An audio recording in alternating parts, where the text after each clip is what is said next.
Welcome, everyone. I'm Swapna Reddy, and I'm a clinical associate professor at the College of Health Solutions and also assistant dean of strategic and global partnerships.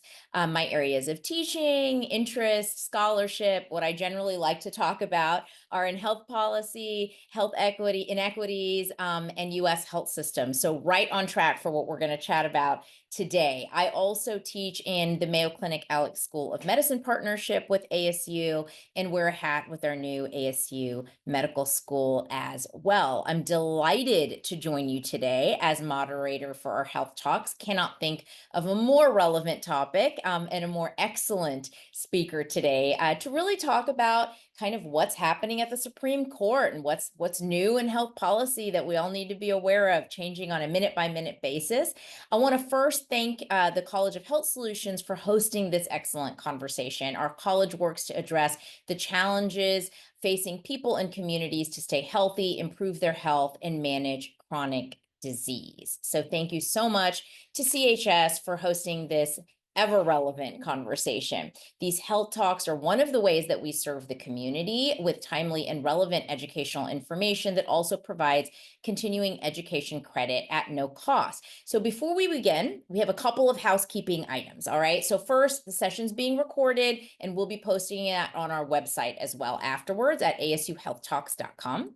After our panelist presentation, I'll moderate a Q&A session. So if you have any questions or comments, go ahead and throw those in the Q&A. I'll do my very best to get to all of them. We have about 20 minutes to do that Q&A chat.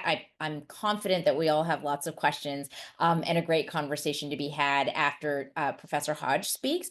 And regardless of whether or not you requested the continuing education credits, please register your attendance using the self-check-in link posted in the chat so we have an accurate record of who is attending and who is registering today. And you'll receive a brief survey at the end of the conversation. So please go ahead and fill that out. We really welcome your feedback, but especially if you need that continuing education credits, you absolutely need to fill it out in order to get those credits.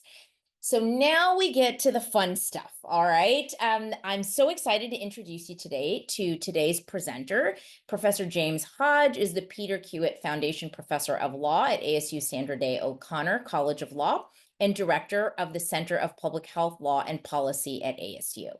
Through scholarship, teaching, and applied projects, he delves into multiple areas of health law, public health law, global health law, ethics, and human rights. James regularly publishes a column on public health law for the Journal of Law, Medicine, and Ethics, and advises federal, state, and local governments on public health law and policy issues.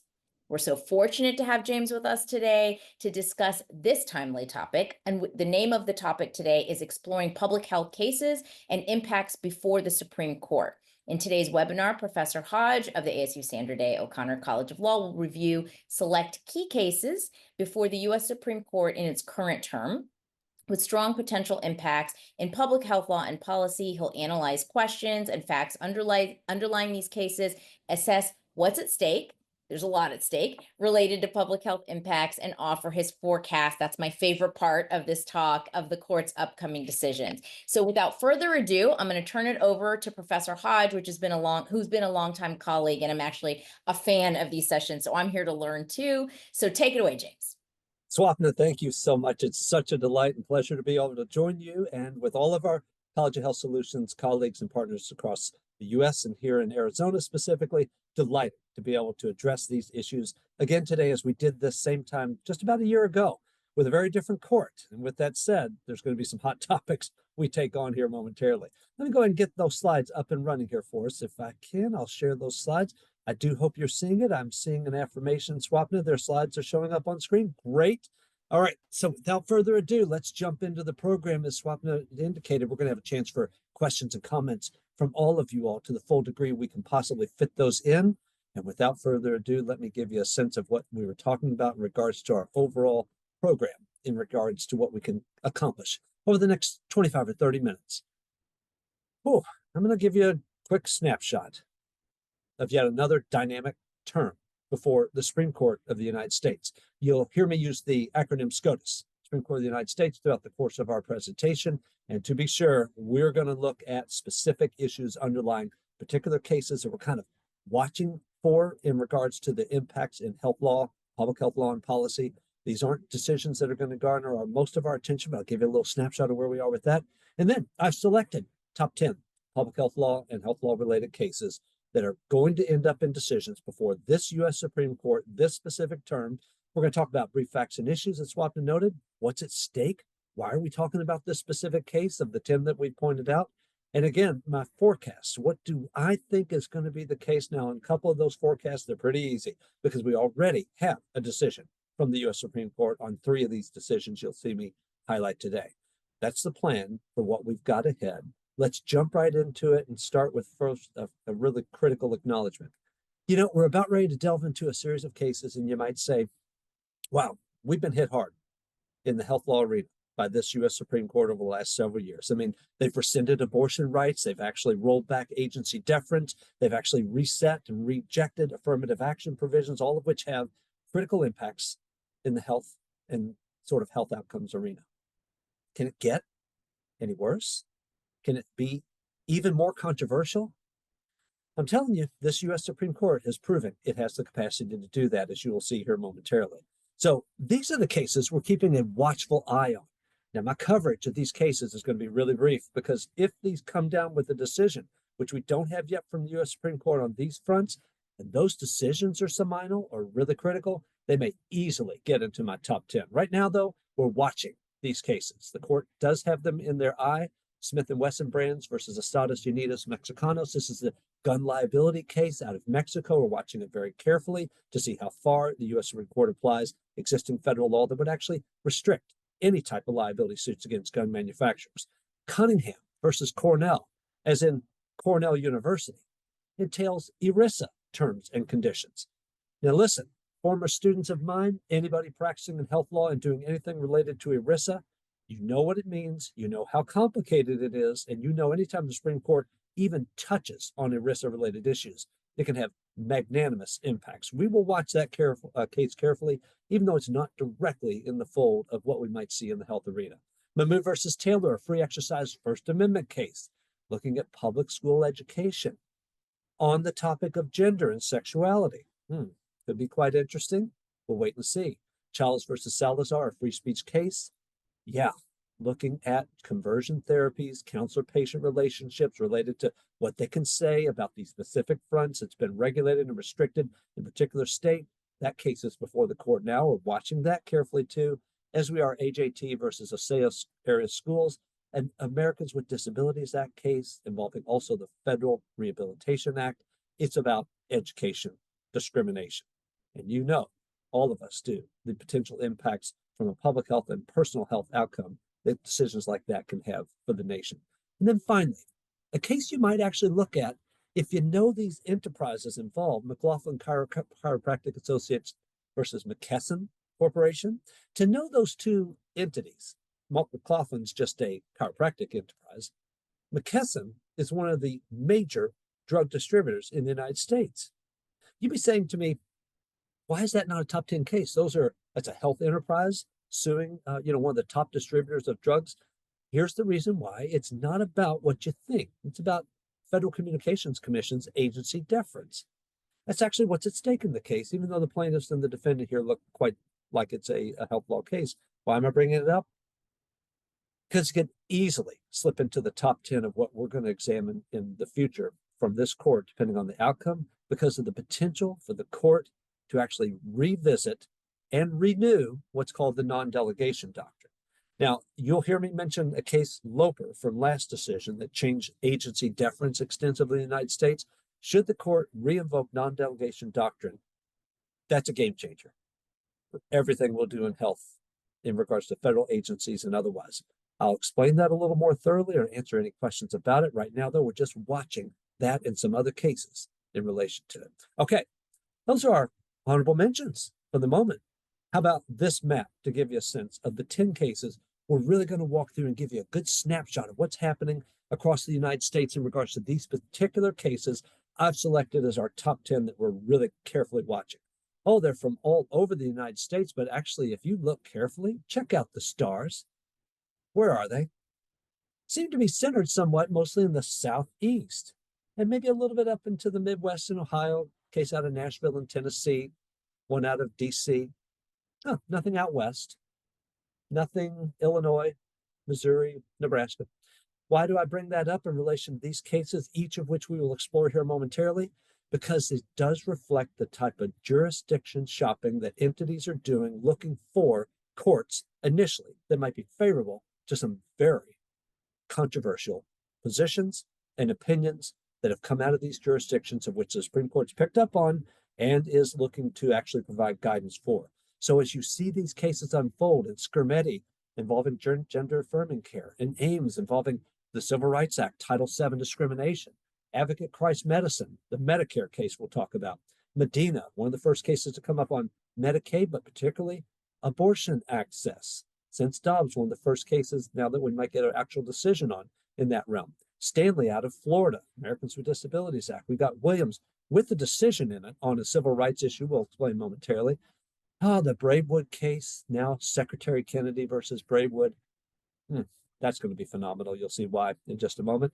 FDA case on tobacco-related issues, particularly tobacco coverage of e-cigarette flavors. We got a decision on that one too recently from SCOTUS. We have a free speech case out of Texas. Going to be so interesting. And then the Bondi case, ghost guns, decision just forthcoming from the U.S. Supreme Court. A lot of issues, all with health law repercussions. Let's take them on systematically. And again, as noted, we're going to actually look at some brief facts. I'm going to give you what's at stake and then my forecast in relation to what the impact of this specific decision will be and or could be, depending on when the court issues it. Williams versus Reed. Here's a case in which we've got literally thousands of Alabamians during the throes of COVID-19 sought unemployment benefits, and several of them, 20 plus or what have you, sued on the basis that they never got decisions on whether they were going to be entitled to those unemployment benefits. And you may say here again, why this case? Why is this a top 10 case in health law? I want you to substitute health benefits for unemployment benefits and understand that's exactly what anyone could experience across the United States in regards to what happened to these folks in Alabama. The Alabama Unemployment Commission just basically fumbled the job, almost like with Kafkaesque efficiency, failed to actually respond, failed to give them any sense of whether they're going to get coverage. They sued federally under a provision called Section 1983. Let's not get into the legality of what and how that particular lawsuit arises, but if you're a state agent, you violate constitutional rights, in this case, constitutional rights underlying federal due process nature, you could be sued on the grounds that there's a constitutional other violation that's arisen. Alabama Supreme Court said, your cases are dismissed. Why? Because you didn't exhaust every administrative remedy available to you through the Alabama Unemployment Commission. You got to exhaust all those remedies often before you can bring actual litigation in court. The plaintiff said, how could we exhaust it? We weren't hearing from this agency. They were fumbling our claims to begin with. They actually brought up before the Supreme Court, we're in a catch-22 at this point. We're unable to sue to obtain any order in the Alabama Supreme Court because we can't get any process done through the very commission that they required us to go to. We saw this case lead to specific outcome in just a second, but just understand what's at stake as noted. This is not about just unemployment benefits. It's any health benefit through which, through inefficiencies or otherwise, you might be denied specific access to care, specific benefits, Social Security or otherwise. And when that occurs, do you have a direct cause of action under Section 1983? Cutting that red tape is what this case is all about. And how the Supreme Court comes down on this specific decision is pivotal. Luckily, we know now what the Supreme Court's outcome is. And that's what you're seeing in my forecast here in just a second. Justice Kavanaugh, in a 5-4 decision just issued literally a couple of weeks ago, did clarify that states cannot put into place exhaustion requirements that would immunize state officials from claims under Section 1983. These are federal claims, and you cannot exhaust or sort of claim exhaustion requirements as a way out from under that Section 1983 claim. In other words, Alabamians denied those specific unemployment or other Americans denied health benefits, you may very well have a claim under Section 1983.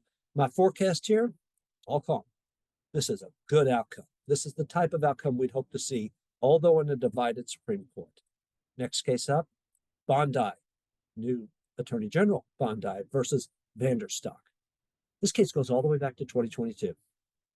ATF, Bureau for Alcohol, Tobacco, Firearms, and Explosives, during the Biden administration recognized what everybody already now knows, and that is ghost guns, those sort of guns that are through manufacturers, they're kits, people can put them together at home, often in 30 minutes or less, were largely unregulated as guns pursuant to ATF authorities. They issued a new rule in 2022 to address this, and that new rule basically saw these ghost guns as you would any gun. They're within the scope of the Gun Control Act of 1968. That means people need to be registered to have them. We have to be able to follow up with these specific fronts. You got to pass the various different gun-related tests at the federal and state levels in this realm. People were getting by and around that. As a result, those specific measures were leading to potential harms when these guns were showing up in places they could not be traced because they weren't being registered. Now, after vacating a lower court injunction, during oral arguments, we saw the court, even prior to what we see in regards to the change of administration, kind of indicate that President Biden's ghost gun regulations, for good reason related to the sort of gist and thrust of the Gun Control Act, very well could stand. But what's at stake here couldn't be more profound. Because what we were starting to see even during the Biden administration is the proliferation of these specific kits put together quickly, utilized in specific criminal actions, as recovered 20,000 different ghost guns in 2021 alone through law enforcement, which was a tenfold increase over the last 5 years. And even to this day, of course, even more of these guns being recovered consistently. Any regulatory gap here, we're talking about the potential proliferation of untraceable weapons. We're talking about dangerous harms to Americans already under the realm of direct public health impacts from gun control related issues in the United States. This is what's at stake. Can we control and regulate this specific interest? Supreme Court issued its decision. In a 7-2 decision by Justice Gorsuch just recently, did indicate the Gun Control Act does authorize ATF to regulate ghost guns much like any other weapon. This is exactly what we were hoping for in relation to this specific outcome. This was not a Second Amendment decision in any way, shape, or form. It was solely about whether Congress specifically authorized ATF to regulate these specific weapons. This is a sunny forecast here for sure. A good day for anybody attempting or at least seeing a way to control for proliferate gun use in the United States. At least for ghost guns, they will be registered and viewed similarly to any other weapon in the United States under ATF's new rule, thanks to a favorable decision from the U.S. Supreme Court. Next up on our agenda is FDA versus wages and white line investments. You know what FDA did in relation to this if you've been following the news on these specific fronts over the last several years. They've been consistently and persistently appealed to by the cigarette and e-cigarette industry for new flavors, often candy related, fruit flavored, the type of flavors for e-cigarettes that are pretty attractive to minors. The type of flavors, even one could get a sense, are designed to attract new users in the form of minors to these e-cigarette products. One of the things that FDA is authorizing the Family Smoking Prevention and Tobacco Control Act to do is to reject those types of things in relation to e-cigarettes or any tobacco-oriented nicotine product if it's contrary to the public's health. The language is clear from Congress in that act that FDA gets to draw that risk-benefit analysis. Maybe there's a particular benefit to these specific new flavors or otherwise, and if it's a market benefit, fine. But if there's damage or risk to the public's health, it can be rejected. And that's exactly what FDA had done for literally hundreds of these specific applications for new flavors. A Fifth Circuit Court of Appeals based in New Orleans actually initially agreed with FDA's denial, but then later came back in a subsequent what we call en banc panel, which is the entire Fifth Circuit literally heard the specific measure, set that particular original issue aside, and actually found that FDA acted in an unconstitutional, arbitrary, and capricious way, and instructed the administration, FDA, here to review the request again, rethink it about what the proper balance should be in relation to whether to accept or deny these applications. SCOTUS, during oral arguments in December, actually questioned whether re-reviewing this through FDA would actually change any outcome. What's the purpose and point of this? Those questions weren't clear enough for us to really gain a sense of what direction SCOTUS would go in regards to this. But you know what's at stake. Millions of minors already use e-cigarettes, and they already use them, getting heavily addicted to nicotine and other products because of the attractiveness of those specific flavors. And yes, the addictiveness of nicotine as well. Flooding the market with thousands of new flavors very likely will only induce more minors to potentially try this product and potentially even hook adults who are already looking to alternatives to tobacco smoke. That's a great objective, but the reality is, from a public health perspective, getting hooked on e-cigarettes among minors, not a good outcome. You know what's also at stake here? FDA's authority entirely. Does FDA literally have the authority, as Congress gave it, to make these determinations, or doesn't it? Because if it doesn't, the entire premise of the Family Smoking and Prevention Control Act could be at stake. What did we see from the Supreme Court recently on this case? I like it. A unanimous decision, tough to get from this U.S. Supreme Court, believe me, by Justice Alito, affirming FDA's authority to set those standards, to conduct those reviews, and ultimately reject e-cigarette candy and other flavors that are attractive to kids and actually harmful to the public's health. FDA authority here, not heavily sustained. There is a potential for it to be back in the Fifth Circuit for additional review, but let's be clear on this specific case, all clear. My forecast, good in regards to what and how far FDA may go in the future to at least protect America's youth from these particular flavors and other interventions designed to hook them on a product no one legally is allowing them to have. You may say here at this point, wait a minute, didn't we start this session with how controversial this Supreme Court is and how damaging things could be in the future in regards to health law and policy? Yeah. So what's with this calm, clear, and sunny forecast? Wait for it. Because what we're about to do in the next 7 slides, as you see in these cases, and I'll be brief on each of them, is to give you a real strong sense of what's coming. And what's coming is among the most dynamic decisions you may see from this U.S. Supreme Court in the past 5 years. And believe me, that's a bold statement because this court's done a lot. Shall we take on one of those cases? How about U.S. versus Skirmetti? This is about Tennessee Senate Bill 1. Like so many other states, it bans puberty-delaying medications and hormone blockers in whatever way necessary to treat minors who do not conform to their sex assigned at birth. It's about gender-affirming care. These therapies could still be used for other minors' conditions if they're not related to gender-affirming care. But to be sure, if they are, they're banned. And so many other states have done similar measures. So the litany of things since basically almost 2 years ago in regards to the litigation around this Tennessee bill has shown consistently one court at the federal district court level said, no, there's a real serious problem with Senate Bill 1, violates equal protection principles. That's good. Sixth Circuit rejected that using a different standard or basis and allowed the particular bill to go forward. During oral arguments, SCOTUS actually kind of broke down in relation to what and how it might actually, argue or at least render a decision on this. 5 justices here ready to uphold Senate Bill 1, notwithstanding the fact that it explicitly sort of targets persons seeking gender-affirming care and determines that they can no longer gain access to this specific medication, even though others, for other reasons, could. On February 7th, you saw the Trump administration dropped any federal objections to Senate Bill 1. It was U.S. versus Skirmetti at one time. U.S. has dropped its objections. What and how far may this go? You know what's at stake here.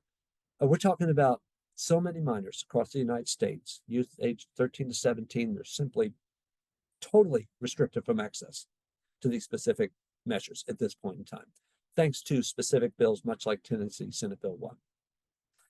Let's also be clear just what else we're seeing, of course, politically, and since the beginning of some new change in administration at the national level, we're talking about loss of transgender protections that far exceed just the access to care.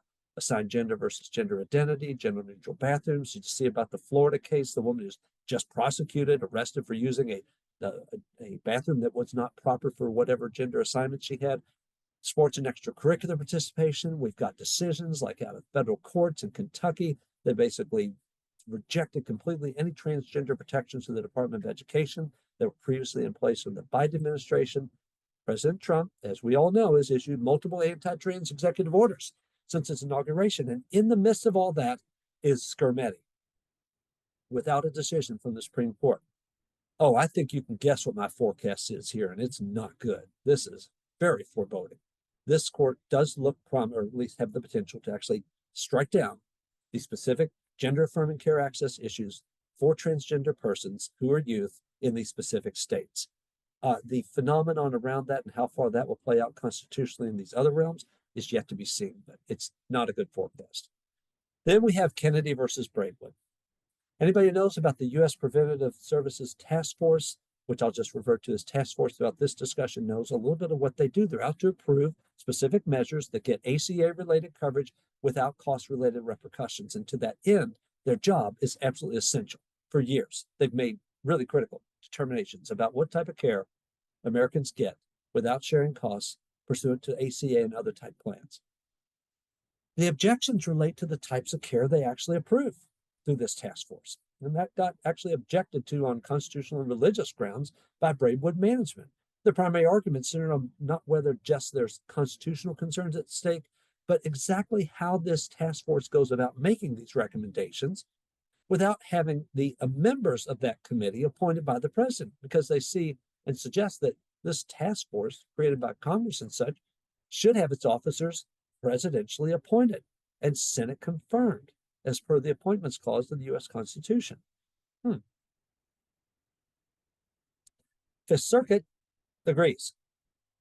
And if this is true, everything that this task force has done to date, if that decision holds, will be completely up in the air. The legitimacy of that task force, and let me be assured, any other federal agency that looks like it could have its decisions and the things that it makes critical choices on completely contested, thrown out. Literally is what the federal district court attempted to do in Braidwood. So the types of decisions it makes on health services, from mammograms to contraceptive to cancer screenings, all sorts of screenings and other fronts that are covered under the Affordable Care Act, toss it out if this decision holds. Now, what are we seeing before the U.S. Supreme Court? We don't even have oral arguments yet, but I'm telling you, this is where lightning could strike. Because if this court does adopt this Appointments Clause requirement, it's going to be President Trump that places who's on that commission. And that's going to take some time to actually sweep up the mess of what and how far commission decisions go in regards to what it's already approved over years. This will get very interesting, and a lightning strike is not out of the forecast for sure. We have Medina versus Planned Parenthood, another of our top 10 cases. This is the case which some media and others have suggested this is all about abortion services. Actually, it's really quite not about abortion services completely. What South Carolina did in 2018 is it actually tried to terminate all Medicaid enrollment agreements that involved health clinics that provide abortion services. Now, the thing is, I could tell you it might have been any health clinic providing gender-affirming care services or any other service. What and how South Carolina wanted those agreements terminated is actually what's at stake here, because you see the Medicaid Act at the federal level shouldn't allow that, is what we're seeing in regards to Planned Parenthood's objections. That it shouldn't be possible under the federal Medicaid Act for a qualified provider, as the Medicaid Act describes, to be negated by a state. In fact, federal law suggests qualified providers people should get access to through Medicaid. Whether this sort of claim is enforceable under that same Section 1983 we mentioned earlier in this discussion is really what's at stake. And you see, appellate courts are very split on this, whether or not a particular spending provision, which is a nice way of saying the authority for what the Medicaid Act does in relation to a spending measure, is how Congress chose to implement this Medicaid provision, whether that gives rise to a Section 1983 claim is what actually is at stake. Lower courts concluded, yes, people can object to this. We saw the Supreme Court in prior decisions in the last 2 or 3 years kind of affirm that there could be objections based on statutory interests and contrasted with constitutional ones. Without getting into all the legal stuff underlying it, that's what's before the court. Can persons actually bring Section 1983 claims when they're seeking access to qualified providers like Planned Parenthood, when a state like South Carolina determines that's the type of provider we don't want providing any coverage or care through Medicaid? That's what's at stake here. Oh, if you deny these challenges to state law or policy decisions that restrict these specific providers, despite what federal Medicaid law via Congress has actually done to limit access to healthcare services, wow, if you allow that without some sort of Section 1983 action, you really will see states make their own political determinations about who and who is not a qualified provider. So again, substitute abortion care providers, gender affirming care providers, any sort of substitution you want to make on political grounds, hey, that's what's at stake here. Access to care access to care that's meant to be as qualified as you could possibly get it across so many providers under federal Medicaid programs, federal state Medicaid programs, I should correct. My forecast here, it's cloudy. That's smoky, maybe I'd hear you say. It's not clear at all exactly what direction the Supreme Court will go on this. The debate and oral argument was not clear. I don't know what yet to call on this. It's very smoky, and to be sure, that decision actually will have repercussions that are really extensive beyond, again, just the abortion providers here at stake in South Carolina. Advocate Christ Medicine versus Kennedy, Secretary Kennedy in this specific case. This is about rural hospitals. This is about them getting reimbursed for things that other hospitals already get reimbursed for. And the questions that underlie this across the 200 plus mostly safety net and rural hospitals in the United States really is profound. And how far CMS may go to actually assure that they get reimbursed for the type of care they provide for persons who are receiving, not quite yet, their Social Security payments because they've been rendered disabled or otherwise. That's what's at stake here, you see. And right now they're not getting reimbursed for this care, and that's highly problematic.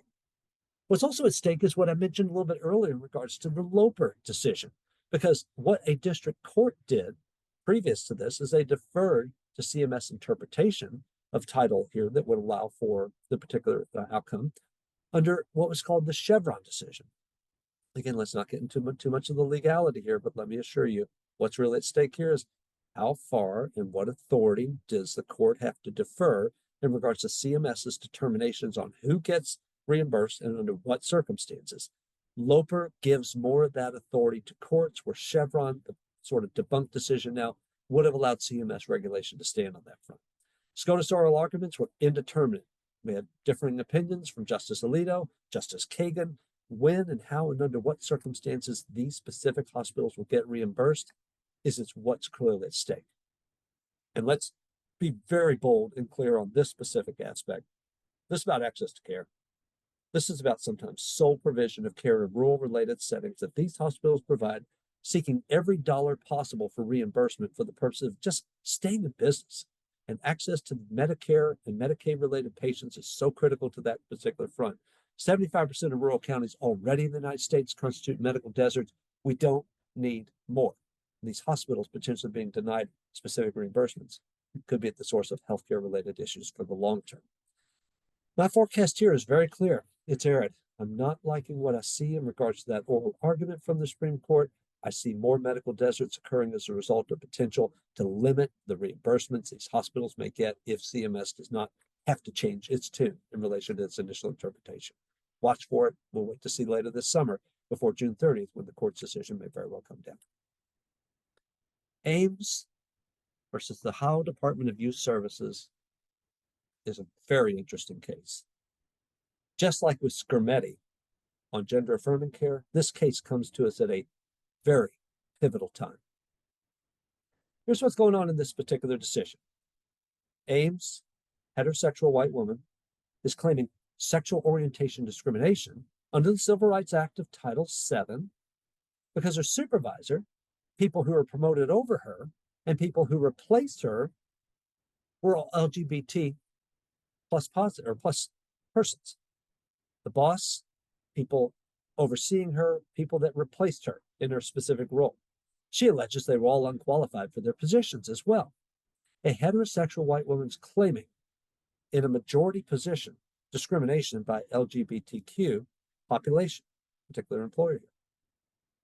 Sixth Circuit says, if you're going to actually, in the Sixth Circuit out of Cincinnati, Ohio, if you're going to actually make that type of claim, you got to prove something more here. You got to prove actual discrimination in background circumstances. We're not going to allow a majority to actually claim discrimination just based on, sheer assessment or what have you. You got to show something more. Ames takes this case right to the Supreme Court. She says, yeah, why should I have to do that under Title VII?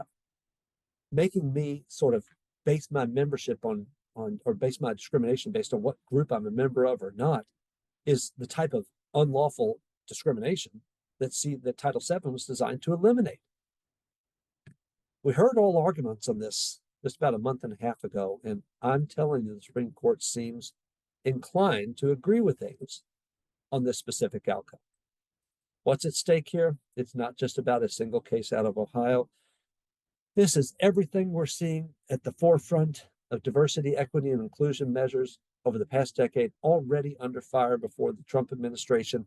We have multiple Republican-led states rolling back these initiatives systematically, a federal prerogative to actually sort of rid these specific initiatives from implications. And this case stands at the forefront of what we might see in regards to that particular issue.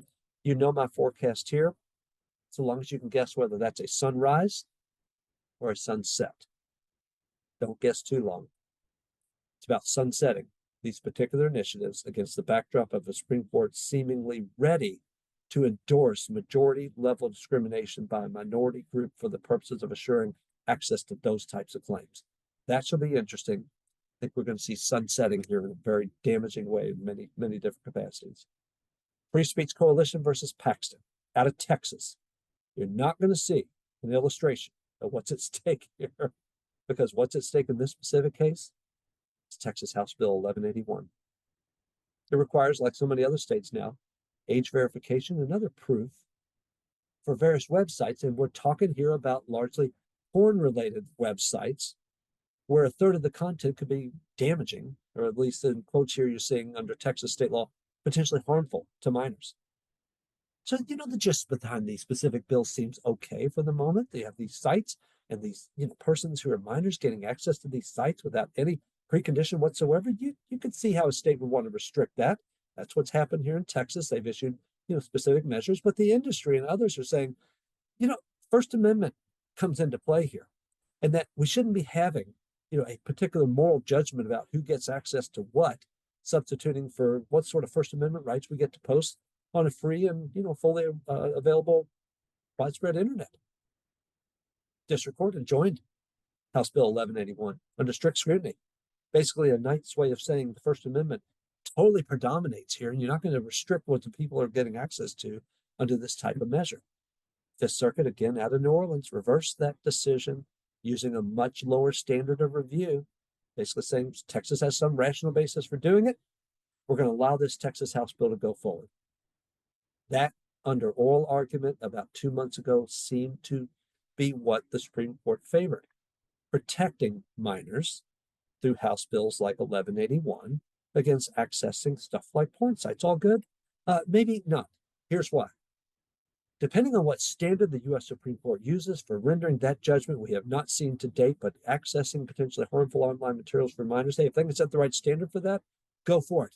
And to whatever degree it does, maybe that will be a net benefit from a health perspective, mental health and otherwise. But how might that standard impact other forms of publicly available media, be it ads, books, movies, podcasts, music? How about websites featuring access to abortion or gender-affirming care information? Did you see states like Texas restricting minors' access to that as well?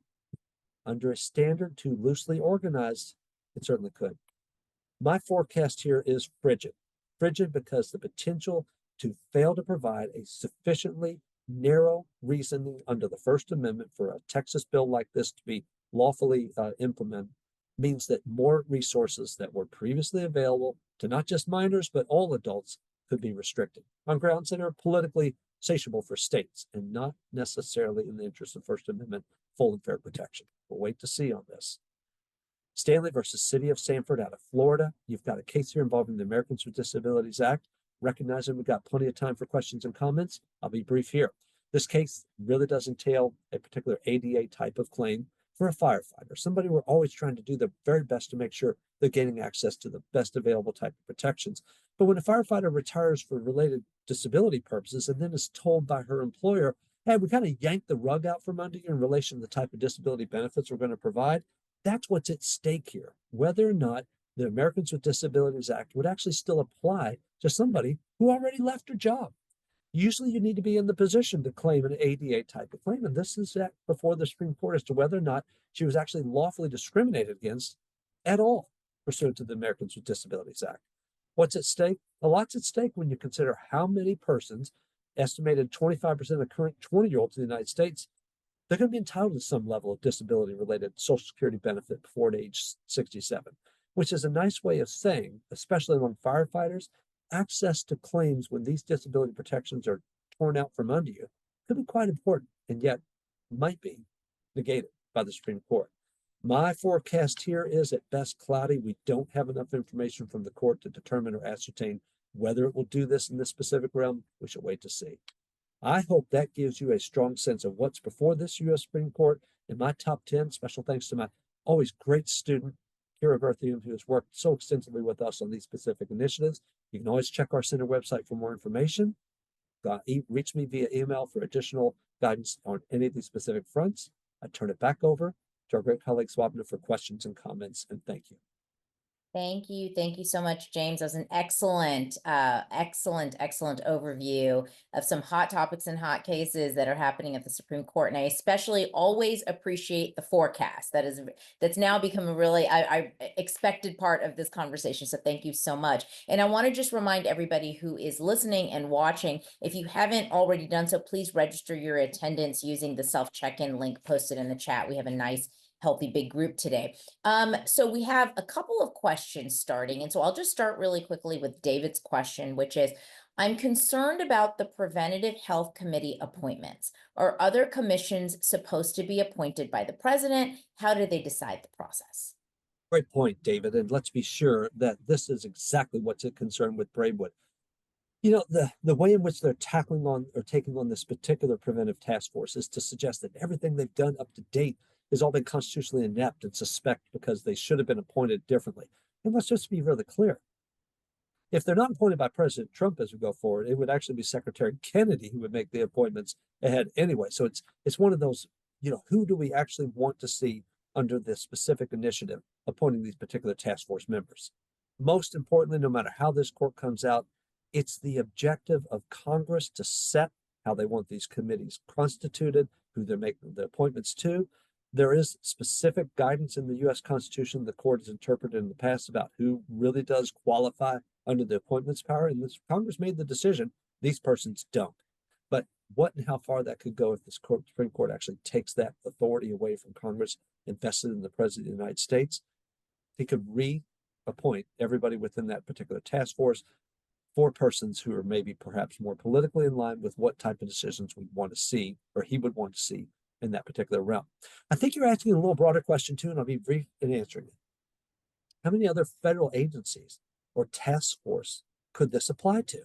If you come down with a decision like this among hundreds, let's just say dozens of federal agencies that have this type of task force recommendations, be it as extensive as what the task force does or the Advisory Committee on Immunization Practices through ACIP or otherwise, what types of committees may get actually sort of caught up in the web of what the U.S. Supreme Court may suggest here? That's what we're really watching carefully too.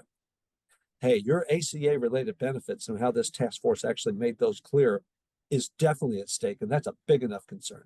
But again, if this court goes overbroad on that announcement, a lot of federal agencies with their stake in health outcomes and benefits could actually find themselves in the throes of being appointed via presidential nomination and Senate confirmation versus simply being constituted by Congress with appointment powers set by some secretary or otherwise. It's a big difference, and it's one that could be coming out of that Braidwood decision. Yeah, thank you so much. So some really wide-ranging implications there, to be sure.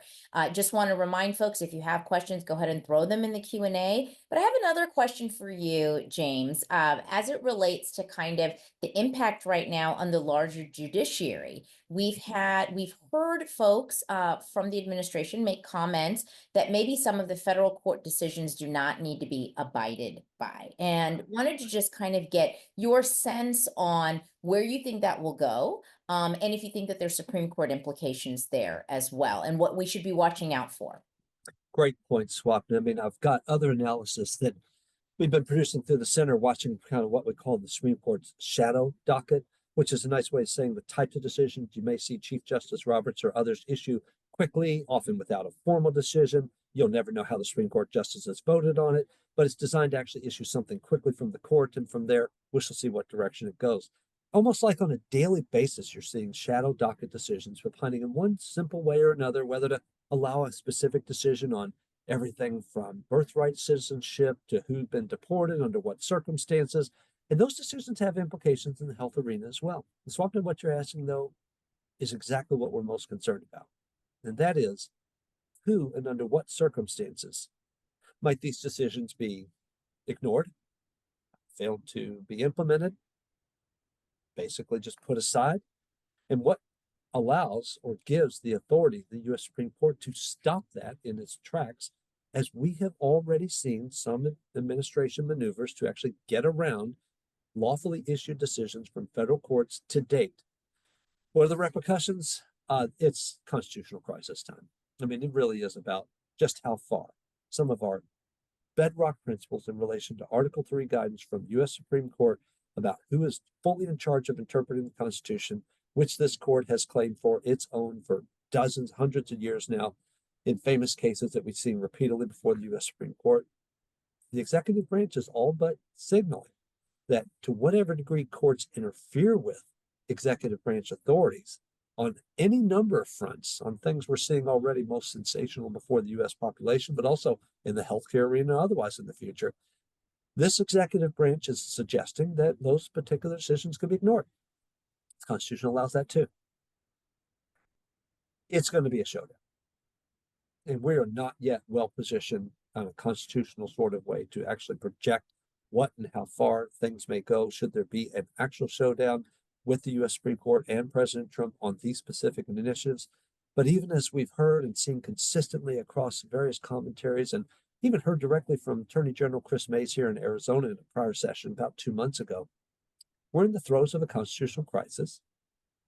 And we may very well see a health-related decision at the forefront of that crisis in the very near future. We're watching for it. There is resolution to it. There's political ramifications that occur with it. But at the inception of a new federal administration, this is the wrong time for this type of crisis, because we've got a lot of really critical health-related repercussions ahead. Let's wait to see exactly how this may resolve itself. But Supreme Court will have to opine on this in the very near future. Thank you for that analysis. Eduardo has a great question regarding the Advocate Christ-Med v. Kennedy case. Would an unfavorable decision make it harder for low-income individuals to get health care? Will this lead to rural hospitals undergoing financial strain? Yeah, that's my big concern here too, Eduardo, is exactly what you're suggesting. If we do not get these hospitals reimbursed for the specific measures, much like they would be reimbursed in specific urban settings, if we don't get that done through this specific decision, we're talking about hospitals working on thin margins anyway, denied access to a specific patient population, Medicare here, that they've got to have. And that particular subset of them, those persons are eligible for SSI, disability, and otherwise. This is a consistent market that you see within these rural hospitals. These persons are eligible for SSI. They are seeking specific care. We want Medicare to provide that particular coverage, but it's not being done yet because they haven't necessarily secured SSI at this point. The problems underlying it are so profound in relation to just meeting those thin margins at times for profit-related implications in rural hospitals that, absent a favorable interpretation, some of those hospitals will simply no longer operate. And the repercussions for rural health Americans in those particular settings are quite honestly profound. The lack of access to care within a particular hospital setting, of which care may be available sometimes hundreds of miles away in these particular arenas, can be greatly damaging. That's what we're watching for. We're very much hoping the Supreme Court sees eye to eye with what might be a favorable interpretation for reimbursement here. And then maybe this issue will wash away. But until we see that, that's why my forecast was smoky on this particular one. Yeah, particularly important here in Arizona with the wide swaths of rural area, and especially with already pretty serious access to care issues for our rural populations. It's Swapna, and already the threat to our Medicaid population from some of the cuts we're seeing, through potentially House bills and otherwise, could be profound. But this is about a set Medicare population that's generally a go-to, almost guarantee that we hope will provide for that reimbursement for care. So essential, so controlled by the federal government through CMS. We just need a favorable decision here through SCOTUS to render that outcome. Absolutely. So, quick question here, and this is a quick question, but I doubt it's a quick answer, which is we covered many cases, but these cases, as you mentioned, often have much wider ranging implications than what they appear to be on their face. As sort of folks that are watching what's happening in the Supreme Court, but also really interested and passionate and focused on healthcare, If you had to sort of zero in on the what you think might be the most important case and have the widest ranging implications, which one would that be and why? Great question, Swapna. You know, if you saw me do a presentation like this last year, you saw me highlight a case, Loper. The case Loper was unrelated completely to anything in health law, for at least the moment. It was about fishermen and whether they had to adhere to the specific surveillance measures under some National Fisheries Act or what have you. Anybody who failed to see exactly what was going on with Loper really missed the mark. And that's why you saw me emphasize it so much last year, because what Loper did over the summer is it changed the amount of deference that federal courts have to give to federal agencies interpreting congressional law.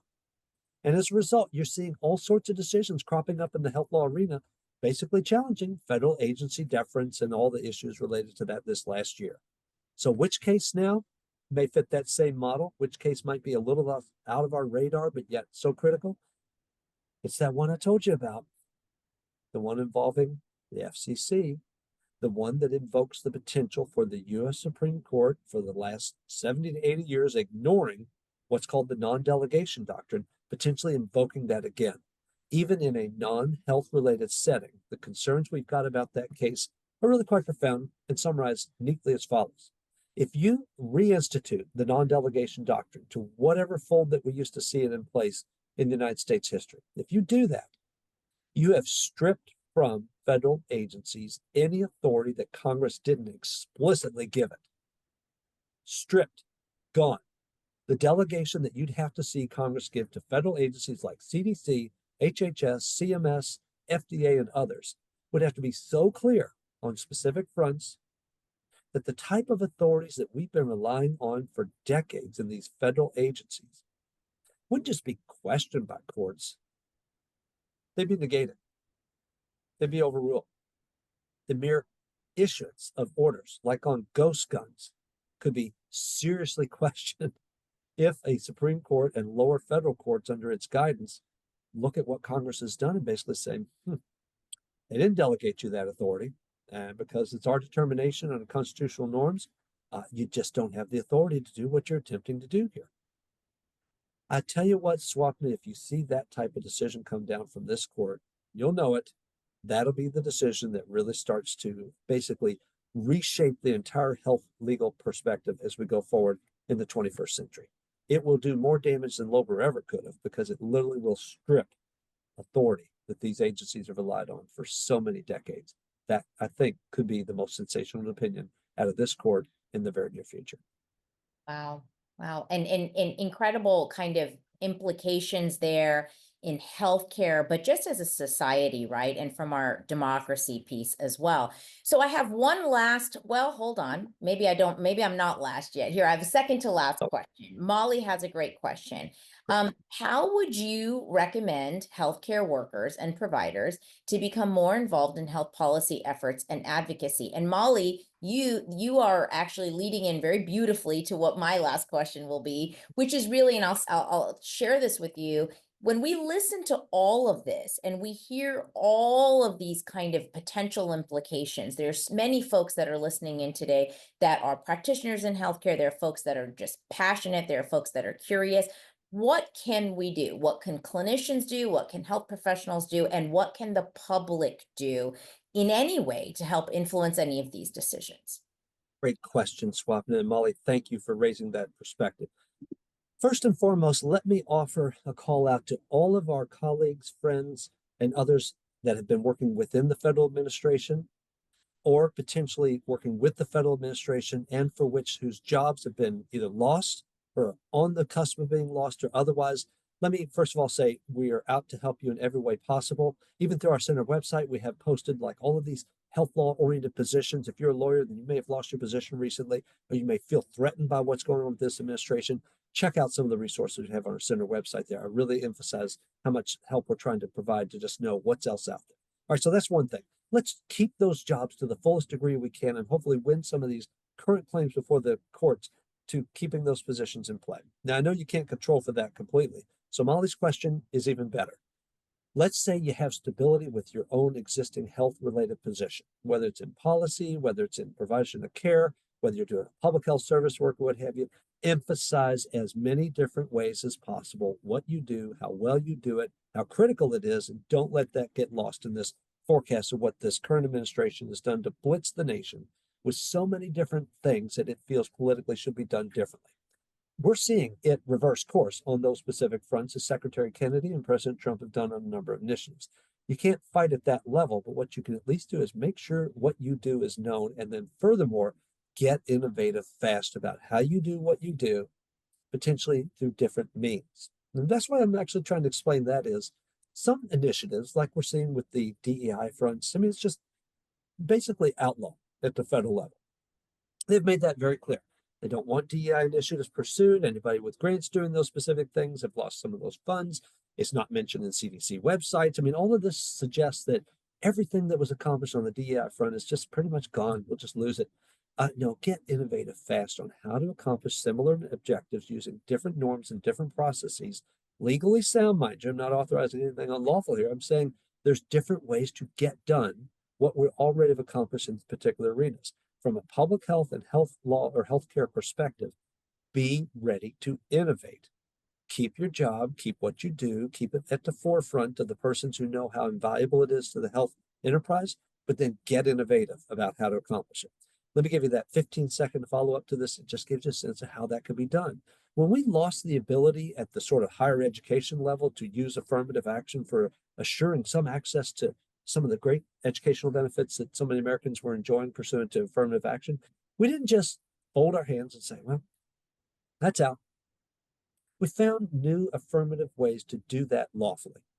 And those affirmative ways to do that lawfully in some institutions, and we hope very much at ASU and U of A and all of our great state institutions, have worked well to assure access to educational benefits. Same sort of innovations in the health arena as well are underway in so many different fronts. That's what I'd be doing, and that's what I would emphasize strongly as initiatives we've got to all undertake over the next year ahead. Swapna, sorry for any long-windedness there, but I love the question because it's so critical. We keep that option available to us. Yeah, absolutely. And I love that answer. I think sometimes when we hear about these very gigantic democratic and social issues at stake, we often feel powerless, but it's wonderful and it's really important to recognize that all of us have power and advocacy can come in the form of a small A or a big A, but it's all incredibly important, especially for those of us in the healthcare workforce, for the patients we serve and the communities that we serve, our students, those that we love that are impacted. So thank you so much. That's excellent advice. And at that, I want to thank Professor James Hodge for his excellent contribution for all of us to better understand what is happening at the Supreme Court, what is happening in the judiciary. It is happening every single day. We hear about it in the news. So thank you so much for helping us better understand. And if you've not already done so, please register your attendance using the self-check-in link posted in the chat so we can have an accurate record of who's been here and who hasn't. Want to make sure that you get that credit if you need it as well. We encourage you to follow the College of Health Solutions on social media. That's linked here. We have lots of great stuff. We have lots of great events, information, etc. Our Health Talk series will continue one session in the summer, and then we will kick it off again in the fall. Details and registration will be available at asuhealthtalks.com. Thank you again, and have an absolutely beautiful rest of the day. Thanks again, Professor Hodge. My pleasure. Thank you all. Take care.